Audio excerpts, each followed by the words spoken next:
There is this very specific kind of modern frustration that we all just seem to accept as the normal cost of living. Oh, yeah, we definitely do. Right. I mean, picture this. You're sitting in absolute gridlock on your evening commute. The dashboard clock is just creeping forward. You're literally going nowhere. And suddenly your phone completely freezes up because of some catastrophic app glitch. Always at the worst possible time, too. Exactly. Yeah. And while you're aggressively tapping the screen, trying to force quit it, you suddenly get bombarded by a wave of push notifications from like 5 other apps, just totally hijacking your focus. It's a genuinely maddening combination. It really is. It is. But the fascinating thing that we're going to talk about today is that rush hour traffic, that software meltdown, and that constant drain on your attention, they aren't just random disconnected annoyances. No, they're really not. And I think it sounds super counterintuitive at first glance, right? Because traffic engineering, software development, human psychology, they seem like completely separate disciplines. Completely separate. But once you spot the hidden economic thread that connects them all, it genuinely changes the way you view the systems you interact with every single day. So, welcome to this deep dive. Our mission today is to pull on that exact thread and show you the invisible structure behind why the things you rely on just seem to constantly break down. And we have some amazing material to help us do that. We really do. We are synthesizing a ton of great insights today.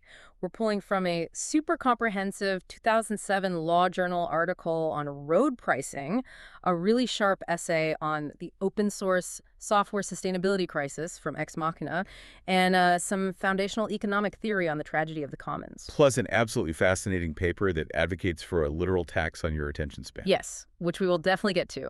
But let's start with that foundational concept tying all of this together, the tragedy of the commons. Right. So without getting bogged down in all the academic jargon, the core mechanism of the tragedy of the commons is ruthlessly simple. How? Basically, whenever a shared resource is treated as completely free and unlimited, the people using it have zero incentive to hold back. So it inevitably gets overused, abused, and eventually collapses under the weight of its own demand.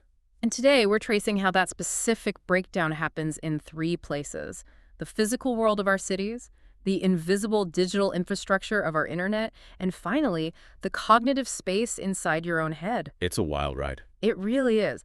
So to really grasp the mechanics of how a commons collapses, I feel like it helps to start with the most massive, tangible example you navigate all the time. The American highway system. Exactly. We culturally treat the open road like this infinite public utility. You get in your car, you turn the key, and the asphalt is just there for you to use. But the reality is, a road is not infinite at all. Far from it. Right, there are physical limits. Oh, absolutely. A highway lane is essentially just a physical pipe for vehicles, and it operates under strict physical laws. Yeah. The absolute maximum capacity for a standard freeway lane is between roughly 2,050 to 2,200 vehicles per hour. Okay, so a little over 2,000 cars. Yeah. And human intuition suggests that once you hit that 2,200 limit, the lane just stays full and moves steadily, like a conveyor belt. Which makes sense logically. It does, but fluid dynamics just don't work that way. Right. Once you push past that absolute upper limit, the system doesn't just max out, it completely breaks down. That's where you get that awful accordion effect, right? Exactly. One person taps their brakes, the person behind them overreacts, and suddenly a mile back, people are at a dead stop for absolutely no visible reason. The pipe is completely clogged. And ironically, the total number of cars that lane can actually process drops way down. And a big part of the problem is this private sanctuary mindset we have. The Law Journal article points out a really startling statistic. Back in 1990, the average American commuting car held just 1.09 occupants. Wow. Barely more than 1 person per car? Right. We don't view our vehicles purely as transportation. We view them as an extension of our living rooms. We want our own climate control, our own music, our own private space. And because you don't, swipe a credit card every time you merge onto the freeway at 8 in the morning, that living room on wheels feels completely free to operate. But the sources highlight that this is a massive illusion. Driving is wildly expensive. We just don't pay for it at the point of use. Economists refer to these hidden prices as externalities, right, or external costs. Exactly. These are the costs generated by your decision to drive that are just dumped onto society at large. Like pollution and traffic jams. Yeah. When you choose to enter a crowded highway, you are basically imposing a tiny fraction of a delay on every single person behind you. And the aggregate numbers on those externalities are just staggering. Like, just looking at the data from the source's commuters in Washington, D.C., for example, they waste an average of 76 hours and burn 116 extra gallons of fuel every year purely sitting in congestion. That is almost 2 entire work weeks of human life just vaporized. Vaporized. And then you look at the environmental toll. Vehicles are responsible for 75% of hydrocarbon emissions. And the real kicker here is that those emissions spike 250% when traffic is stop and go compared to when it's actually flowing. It's a huge environmental burden. It is. And physically, paved and unpaved roads in the U.S. take up an area roughly the size of the entire state of West Virginia. It requires a massive amount of subsidized land, not to mention the public health trade-offs, to sustain this system. So what's the actual dollar amount on all of that? Well, when researchers tally up the true external costs, so that's the lost economic time, the respiratory health impacts from all that idling smog, the accidents, continuous road maintenance, and even the property tax revenue lost by paving over valuable land, the estimated hidden subsidy is roughly $2,185 to $4,220 per car every single year. Wait, really?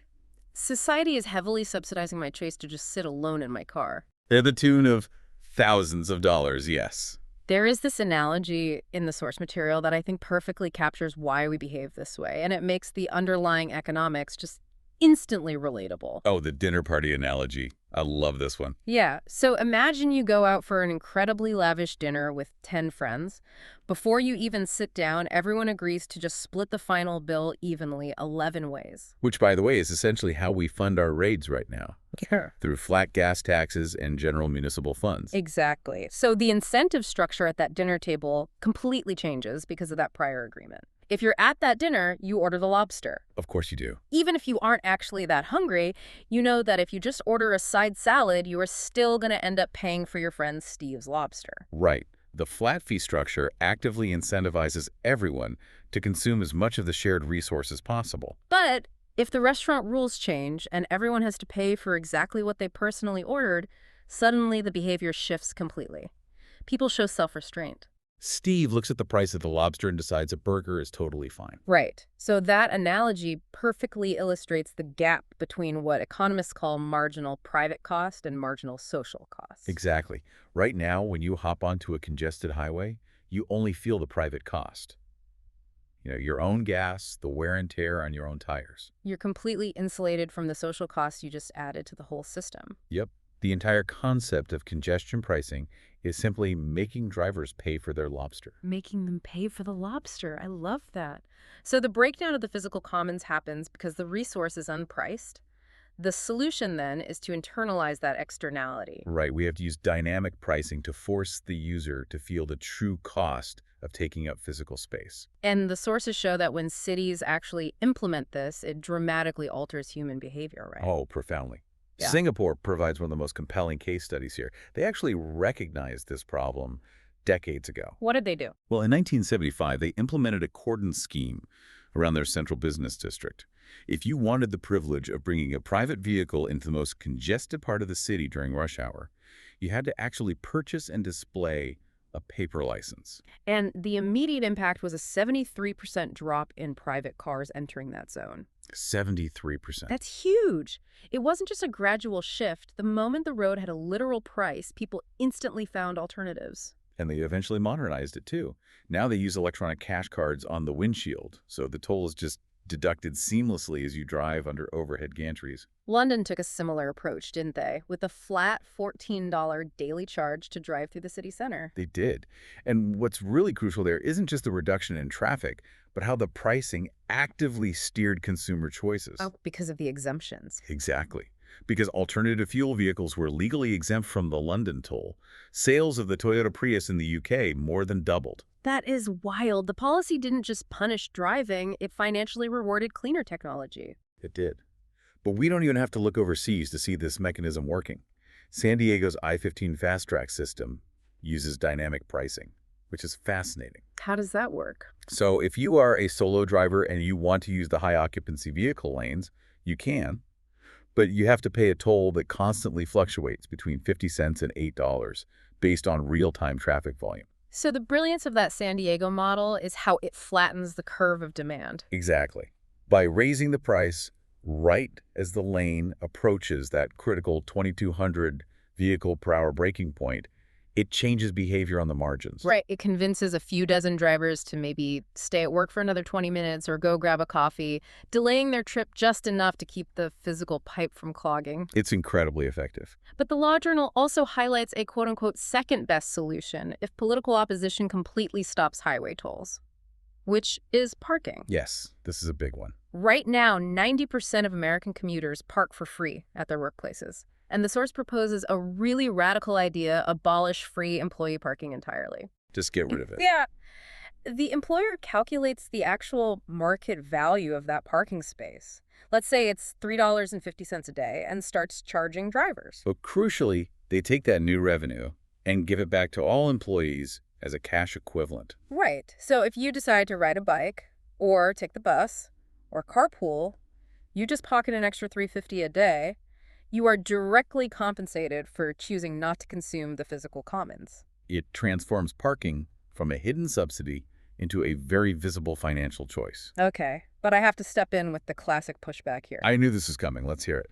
When we talk about dynamic tolls and paying for space, I mean, the immediate criticism is that this just creates Lexus lanes. Right. The idea that it's just for the rich. Yeah. It feels like a system where wealthy people get to buy their way out of traffic and zip around at top speed, while working-class people who just can't afford an $8 toll are punished and relegated to the slow lanes.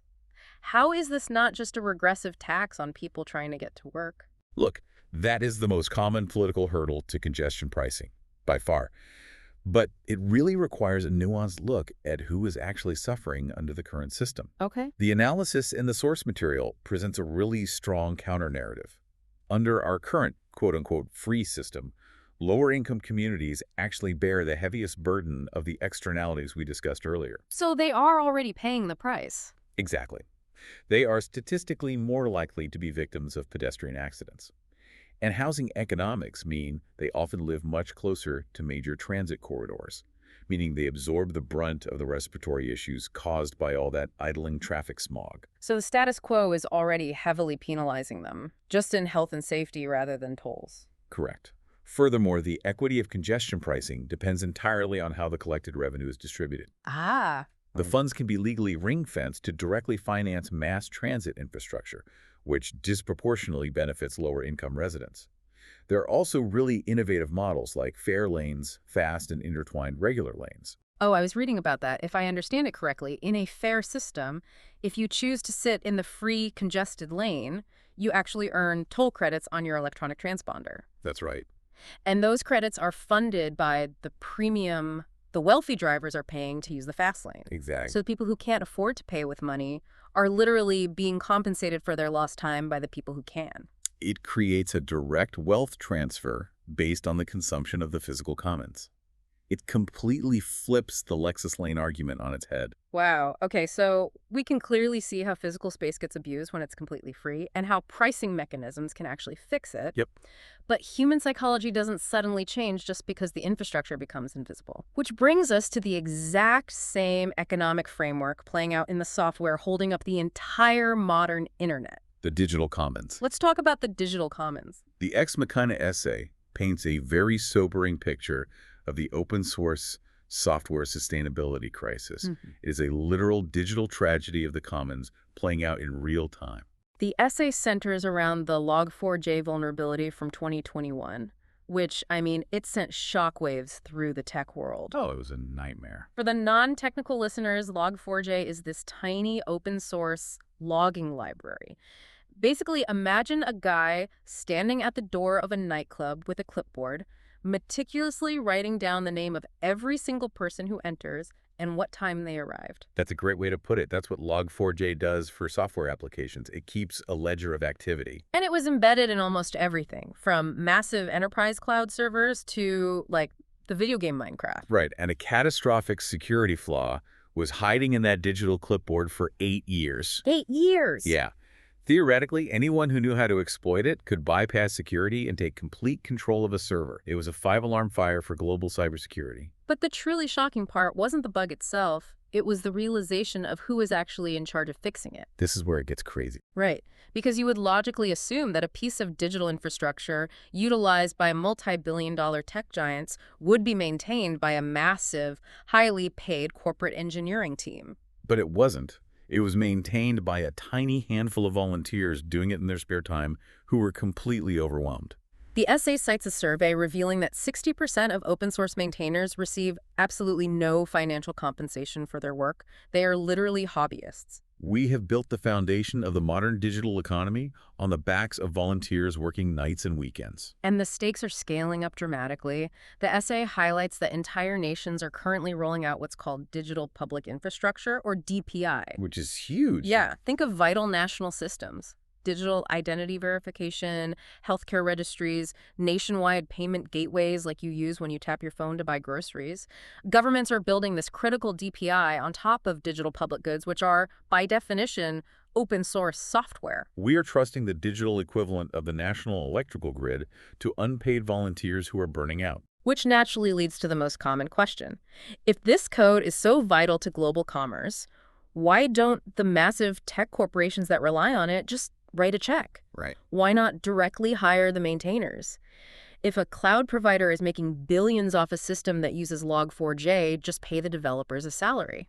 It seems like the easiest fix in the world. It does seem easy, but it actually introduces a massive risk of corporate capture. You know the saying, he who pays the piper calls the tune. Right. If a tech giant is directly paying the salary of an open source maintainer, there's an immense subtle pressure to alter the development of that software to favor the employer. A developer might tweak the code so it runs just a fraction of a second faster on their specific cloud platform, giving their employer an unfair commercial advantage. Oh, wow. I didn't even think of that. Yeah, you effectively destroy the quote-unquote public nature of the digital public good. You privatize the digital commons by stealth. Exactly. So how do we fund the digital roads without just selling them to the highest corporate bidder? Well, the essay points to multi-stakeholder technical steering committees as the viable path forward. The Linux Foundation is a really prime example of this. How does that work? The way it works is that the private sector contributes massive amounts of funding and engineering talent into a neutral pool. But an independent steering committee acts as the traffic cop. They review all the code changes. So they keep everyone honest. Right. If a corporate engineer tries to sneak in an update that only benefits their specific company, the committee rejects it. They ensure the digital commons remains neutral, secure, and well-funded without being hijacked for private profit. Okay, so we have dynamic tolls to manage the physical roads and neutral steering committees to protect the digital roads. Yep. But that brings us to the final source, and this is where the macroeconomic theories become deeply, almost uncomfortably personal. It's close to home. It does. Yeah. What happens when the commons being organized is the space inside your own head? This is the cognitive commons.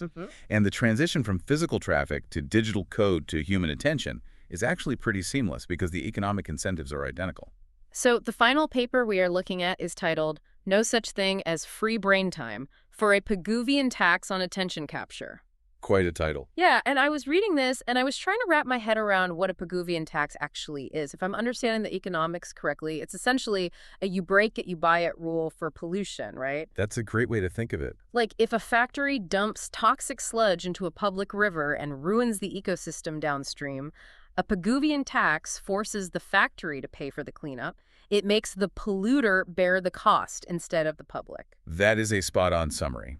It is a mechanism specifically designed to correct an inefficient market by internalizing the externality. It forces the entity creating the mess to factor the cleanup cost into their business model. So how does a tax on a sludge dumping factory translate to my smartphone? What is the mechanism there? Think about the daily reality of app notifications. When a tech company decides to ping your phone with a push notification, the transmission of that data is practically free for them. Right. They operate under the assumption that your attention is an infinite, unpriced public resource. They are treating your cognitive space exactly like the solo commuter in 1990 treated the highway as a completely free area to occupy. Oh, wow. You know, rather than thinking of it like cars on a highway, it feels more like a telemarketer constantly ringing your doorbell while you were trying to read a book. That's a great analogy. The app gets what it wants, a momentary spike in their engagement metrics. But I am the one absorbing the hidden cost. Every time that phone buzzes, it shatters my concentration. And regaining that concentration isn't free. No. It takes cognitive energy to look at the screen, process the interruption, and then try to rebuild the focus I just lost. The app developer isn't paying for that mental fatigue. I am. Exactly. You are paying the toll in the form of cognitive congestion. The paper argues that this is an unsustainable market failure. Apps are dumping cognitive pollution into your brain without paying for the environmental damage. So what's the solution? The proposal is to institute a Pigouvian tax on attention capture. If a tech platform wants the privilege of interrupting your focus, they should have to pay a financial premium for accessing your strictly limited mental bandwidth. That completely reframes how I look at my screen time. It's not just that I'm distracted, it's that my most valuable resource is being strip-mined for free. It really makes you rethink those notification settings. It really does. So to bring all of these seemingly desperate threads together for you listening, free always inevitably costs somebody. Always. Whether it's an unpriced highway resulting in 76 hours of your life wasted in DC traffic, a vital piece of open source software left vulnerable because the developers are burning out unpaid, or an app that steals your focus because your attention is treated as a free billboard. If we do not actively price the commons, human nature dictates that we will break the commons. That is the unifying lesson across all these systems. A sustainable system requires the users to actually feel the true cost of their consumption. Absolutely. I want to leave you with a final thought experiment to mull over applying these tools to your own life. We talked about how San Diego's I-15 uses real-time dynamic pricing to keep physical traffic flowing perfectly. Right, adjusting the price based on demand. Imagine applying that exact, precise technological model to your cognitive commons. What would a dynamic real-time congestion toll look like for your email inbox or your social media feeds? It's a profound concept to consider. Imagine a future where your devices are aware that your cognitive capacity is pushed to its absolute limit, say, during a chaotic Tuesday afternoon at work. Your mental highway is at that 2200 car breaking point. In that specific moment, anyone or any app trying to send you a non-emergency notification has to pay an extreme premium to breach your focus. How much clearer would your thinking be if your brain time was finally treated like the incredibly valuable, strictly limited resource it actually is? Give that some thought.